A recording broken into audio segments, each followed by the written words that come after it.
जिस तरह से पूरे उत्तर भारत में शीतलहर जो है वो चल रही है और मौसम के बदलाव से काफ़ी लोग जो हैं वो बीमार भी पड़ रहे हैं।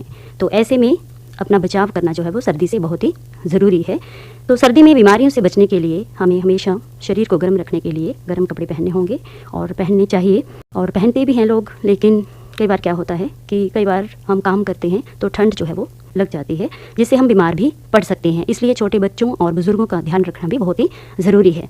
और साथ ही नियमित रूप से अपनी ड्राई स्किन को भी, क्योंकि सर्दी के मौसम में देखा गया है कि अक्सर हमारी त्वचा जो है वो शुष्क हो जाती है, तो इसको भी हाइड्रेटेड रखना ज़रूरी है। और इसके लिए सर्दी के मौसम में हमेशा गुनगुने पानी का पीने का ही प्रयोग करें, कोसे पानी को जिसको हम कहते हैं, कि ना ही ज़्यादा जो है वो गर्म हो और ना ही ज़्यादा ठंडा हो।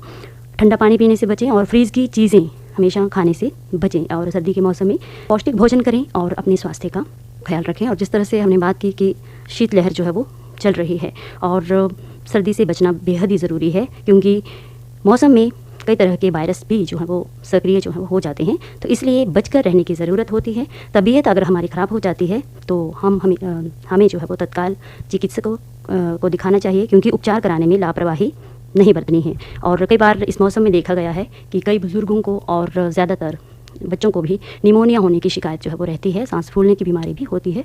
तो सर्दी से बचने के लिए अपने आप को गर्म रखना और गर्म भोजन खाना और पौष्टिक भोजन करना इस मौसम में बहुत ही ज़रूरी है।